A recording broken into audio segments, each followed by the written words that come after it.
শুভ সকাল বন্ধুরা, হরে কৃষ্ণ, রাধে রাধে। আশা করছি সবাই তোমরা খুব ভালো আছো, আমিও খুব ভালো আছি। আড্ডাবিদ আকাশে নতুন একটা ব্লগে তোমাদের সকলকে স্বাগতম। তো বন্ধুরা, শীতকাল তো পড়েই গেছে, তো সেই কারণে দেখো আজকে ভাবলাম তোমাদের সাথে একটা ব্লগ আর কি শেয়ার করি, যেখানে আর কি আমি তোমাদের সাথে শেয়ার করবো যে গোপাল সোনাদের শীতকালে সকালের রুটিনটা ঠিক কী, মানে আমি ঠিক কিভাবে আমার গোপাল সোনাদের সকালবেলা সেবা করি শীতের সকালে। তো দেখো এমনি তো ঠান্ডা পড়ে গেছে, আর হচ্ছে গিয়ে আমি একটু ওয়েট করছিলাম যে একটু প্রচণ্ড ঠান্ডা পড়বে তখনই আর কি সোয়েটারগুলো পরবো। তার কারণ কি, তোমরা একটু দেখবে এখনের ওয়েদারটা ঠিক যেমন, সেটা হচ্ছে সকালের দিকে যদি ঠান্ডা লাগে, দুপুরের দিকে দেখবে একটু গরম লাগে, আবার হয়তো রাত্রের দিকে গিয়ে ঠান্ডা লাগে। তো এই ঠান্ডা গরমে কি বলতো, মানুষের সত্যি শরীর খারাপ হয়ে যাচ্ছে। তো এবার হচ্ছে কি, ঠিক মতন যেহেতু প্রচণ্ড পরিমাণে আর কি ঠান্ডাটা পড়ছে না বলেই আমি আর কি সোয়েটারগুলো কিন্তু গোপাল সোনাদের পরাইনি। এমনি সোয়েটারগুলো নামানো হয়েও গেছে। আর গোপাল সোনাদের আমার কি কি সোয়েটারের কালেকশন সেগুলো সমস্ত কিছু নিয়ে কিন্তু এর আগের দিন একটা ব্লগ বানিয়েছি, তোমরা পারলে সেটা আমার চ্যানেলে গিয়ে দেখে নিতে পারো। আজকে দেখো গোপাল সোনাদের হচ্ছে ঘুম থেকে তুলে তারপর দেখো সবাইকে আজকে মানে স্নান করতে বসিয়ে দিয়েছি। তার কারণ আমি ভাবলাম যে এখনও যেহেতু সেই পরিমাণে প্রচণ্ড পরিমাণে ঠান্ডাটা পড়েনি, ওই কারণে এখনই আমি তাই ভাবলাম যে আজকে গোপাল সোনাদের সবাইকে স্নানটা করিয়ে দিই। তো ওই কারণেই দেখো সকাল সকাল আমি আর কি আমার কাছে একটা পাউডার রয়েছে গোপাল সোনাদের স্নান করানোর জন্য, তো সেটাই আর কি জলে গুলিয়ে তাই সবাইকে, যে আগের ওরা গরমকালে ড্রেস পরেছিল সেগুলো সমস্ত কিছু খুলিয়ে তাই ওদেরকে স্নান করিয়ে দিচ্ছি। আর এখানটায় দেখো সবার কিন্তু স্নান কমপ্লিট, আর স্নান টান কমপ্লিট করে সবাই কিন্তু দেখো অলরেডি ঠান্ডা লাগছে বলে গায়ে চাদর দিয়ে বসে পড়েছে। আর এই হচ্ছে গিয়ে সোয়েটার, কী কী সোয়েটার আজকে পরবো সেগুলোও কিন্তু তোমাদের আজকে এই ভিডিওতে দেখালাম।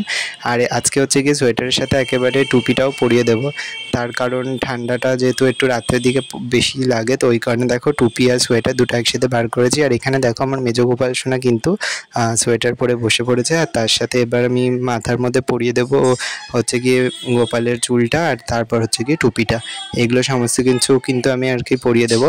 আর দেখো কতটা সুন্দর লাগছে টুপিটা পরে মেজ গোপালকে। আর তোমাদের অধিকাংশ লোকেরই আর কি এটা মনের প্রশ্ন হতে পারে যে এখনও অনেকের মনে এটা চলে যে প্রাণ প্রতিষ্ঠা না করে কি গোপালের সেবা করা যায়। তো আমি আর কি আজকের ভিডিওতে একেবারে ছোট করে বলে দিচ্ছি, দেখো সত্যি বলতে যতক্ষণ মূর্তিটা আর কি দোকানে থাকে ততক্ষণ কিন্তু সেটা আর কি দোকানে মূর্তি হিসেবেই থাকে। আর যখন দেখবে আমরা তাকে বাড়িতে নিজেরা নিয়ে এসে তার সেবা করি, জল মিষ্টি দিই, স্নান করাই, তখন কিন্তু সেটা আর কি আমাদের কাছে ভগবান রূপে পূজিত হয়। আর তখনই কিন্তু অলরেডি সেই মূর্তিতে কিন্তু দেখবে তোমরা প্রাণ প্রতিষ্ঠা হয়েই যায়। তবুও অনেকের বাড়িতে আছে, যেমনকি আমি নিজেও আর কি ব্রাহ্মণ দিয়ে একবার প্রাণ প্রতিষ্ঠা করানো উচিত। এবার তোমাদের যদি এই রিলেটেড কোনো টপিক নিয়ে আরও জানার থাকে তাহলে আমাকে বলবে, আমি অবশ্যই আরেকটা ব্লগে তোমাদেরকে আর কি শেয়ার করব যে প্রাণ প্রতিষ্ঠা মানে না করে কি গোপাল সেবা করা যায়, কিংবা গোপাল সেবা করতে গেলে কি প্রাণ প্রতিষ্ঠা করতে লাগে। তো এগুলো সমস্ত কিছুই কিন্তু আমি তোমাদেরকে, তাহলে তোমাদের যদি মানে মনে হয় যে আরেকটা ব্লগে আমি বলবো, তাহলে অবশ্যই আমাকে কমেন্ট করে তোমরা এই ভিডিওতে জানিয়ে দিও। আর এখানটায় দেখো সবাই কিন্তু সোয়েটার পরে বসে পড়েছে। আর শীতকাল মানেই তো তোমরা জানো প্রচুর ফুল আর কি পাওয়া যায় এই শীতকালে। আর শীতকালে সবথেকে আমার এক জিনিস ভালো লাগে, সেটা হচ্ছে কি শীতকালে কিন্তু ফুল নষ্ট হয় না চট করে।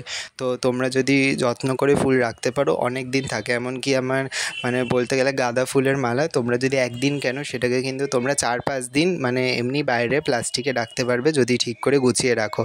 আর এখানটায় দেখো আমি আর কি সবাইকে সোয়েটার পাতি পরিয়ে তারপর এখন হচ্ছে গিয়ে ফুলটা মানে এক বালতি ফুল হয়ে গেছে। তার কারণ আমার বুধ বৃহস্পতি দুদিনই কিন্তু ফুল এসছে ঘরে, তার সাথে আবারও হচ্ছে গিয়ে গাঁদা ফুলের মালা কেনা হয়েছে। তো এগুলো সমস্ত কিছু একসাথে হয়ে অনেক ফুল হয়ে গেছে। তো এবার চন্দন বেটে নিয়েছি, আর শিব ঠাকুরের মাথায় জল ঢেলে 3 বার ওম নমঃ শিবায় বলে তারপর বেলপাতা, নীলকণ্ঠ ফুল আর কি চন্দন সহযোগে দিয়ে দিলাম। তারপর দেখো এখানটাতে আর কি তোমাদের সাথে শেয়ার করছি সব ঠাকুরদেরকে কিন্তু আমি চন্দন সহযোগে ফুলগুলো দেওয়ার পর, আর যেহেতু ফুল এত আর কি পরিমাণে আজকে ঘরে রয়েছে, তো ওইখানে কী করব, তাই সিংহাসনটাও সুন্দর করে সাজিয়ে দিলাম। আর এই দোপাটি ফুলগুলোও সামনে দিয়ে আর কি দিয়ে দিলাম। আর এখানটায় দেখতেই পাচ্ছ গোপাল সোনাদের গলায় যে আর কি আমি এই মালাগুলো পরিয়েছি, পুঁথির মালা, এগুলো তো পুরঞ্জিত দিয়েছিল, তোমরা দেখেইছো অলরেডি ব্লগে।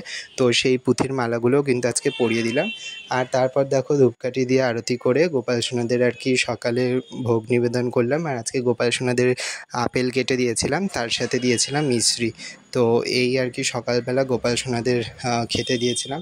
তো আজকের ব্লগটা তোমাদের কেমন লাগলো তোমরা কিন্তু অবশ্যই জানিও। তো বন্ধুরা, ভিডিওটা আজকে এতটুকুনই রাখলাম। দেখা হচ্ছে তোমাদের সাথে আরও একটি নতুন ব্লগে। তো ততক্ষণ তোমরা সবাই খুব ভালো থেকো, সুস্থ থেকো। আর আজকের ভিডিওটা ভালো লেগে থাকলে প্লিজ একটু লাইক করে দিও, শেয়ার করে দিও, সাবস্ক্রাইব করে দিও। রাধে রাধে।